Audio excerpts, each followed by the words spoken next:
84 ნომერი ავტობუსის მგზავრები უკვე 7 წელია მადონა ნაროუშვილთან ერთად მგზავრობენ. მადონა თბილისის სატრანსპორტო კომპანიის ერთადერთი ქალი მძღოლია. მანქანის მართვა მამამ ასწავლა და პროფესიის არჩევაც აღარ გასჭირვებია. ტრამვაის მუშაობდი ჯერ და მერე ლიკვიდაცია რომ მოხდა ტრამვაის მერე დავიწყე აქ მუშაობა. დამხლელი 12 საათიანი სამუშაო გრაფიკის მიუხედავად, მადონა ამბობს, რომ საჭესთან თავს კომფორტულად გრძნობს. მართვა მას პრობლემებსაც არ უწყობს და ფიქრის საშუალებასაც აძლევს. მივდივარ სამსახურში, ასიმდენია ჩემს სახლში ვარ.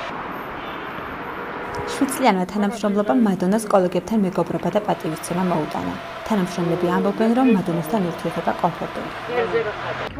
კაი ქალია, გემრიელი ქალი, მუშა ქალია. კაი ქალია, მშრომელი და პატრიოტი, კოლეგები. კაი ქალია, ნო, მადონა მაგასი საერთოდ. ამე სამხანა კოლექტივი მოგავს რომ ერთი რომ მანქანა გავაჭიროთ, თუმცა მუსიკა ჩიფება რა ვიყო მანქანა რა. ხორდების მომხორდა. თბილისის სატრანსპორტო კომპანიაში მადონა ნაროუშვილი სამსახურში აყვანაზე დიდხანს არ უფიქრიათ. თამას რობაქიძის თქმით, მის პროფესიონალიზმში ეჭვი არავის შეუტანია. აიდან მას ჰქონდა საკმაოდ დიდი გამოცდილება ავტობუსზე მუშაობის და არა მარტო ავტობუსზე, არამედ როგორც თქვენ მანამდე ტრამვაის პატრონატად მუშაობდა შესაბამისად ყოველდღიურად, იმიტომ რომ ის მანძილოსანი არის, გალბატონი არის.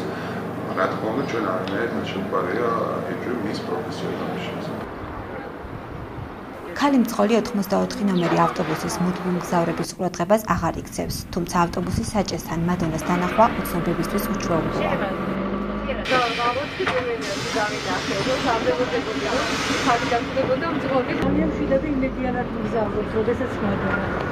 მას შეხვედრია ავტობუსგან კარგის მეტი. 7 აუღელვებელი არ მოგახდენებს შეურაცხყოფა. მადონა დედასთან ერთად ცხოვრობს. ის შვილს საკუთარი თავისთვის უფრო მეტი დროის დათმობას ურჩევს და შენობებს ხშირად აძლევს. დაძალება მინდა დედაჩემ წადი. გას გავხარ ბაბაჯანა სანამ არ დამიწოყებს.